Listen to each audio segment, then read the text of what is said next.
আজকে এয়ারপোর্ট থানাতে আইসি আজকে অনেকদিন ধরে ঘুরতেছে। আমার হাজব্যান্ড মার্চের 2 তারিখ থেকে নিখোঁজ, রহস্যজনকভাবে নিখোঁজ হয়ে গেছে। কিন্তু এর পেছনে ষড়যন্ত্র আছে যে আমার শাশুড়ি মা প্রতিমা বর্মন এবং সায়ন বর্মন আমার দেবর, হ্যাঁ, ওনারা দুজন মিলে আমার স্বামীরে নিখোঁজ করে রাখছে। এখন আমি আমার হাজব্যান্ড নিখোঁজ হওয়ার পর আগে আমার সাথে আমার বাপের বাড়িতে ঘর জামাই থাকতো পটুনগরে। হ্যাঁ, হঠাৎ করে পটুনগর থেকে 2 তারিখ বলছে যে সে নিজের বাড়িতে আমার শ্বশুর বাড়ি নোয়াগাঁওতে যাইব করে নিখোঁজ হয়েছে। এখন পর্যন্ত আমার স্বামী আমার বাড়িতে ফিরে আসছে না, আমি পাইছি না।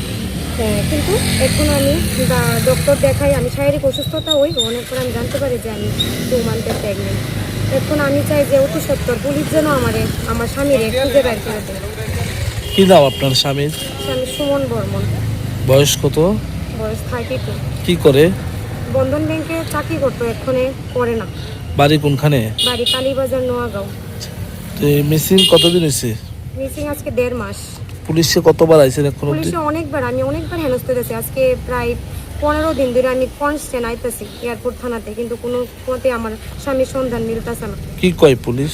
পুলিশ কয় যে আমার স্বামী বাইর করতেছে, তারা কন্ট্যাক্ট লিস্ট দেখছে, এরকম কইতেছে আমার। কোন কি চান? আমি চাই অতি সত্বর আমার স্বামীরা যাতে পুলিশ খুঁজে দেয়। এই অবস্থায় আমি নিরুপায় এসে আমি অনেক জায়গায় আমি ঘুরতেছি, কারণ এই অবস্থায় আমি আমার স্বামীরে খুবই দরকার।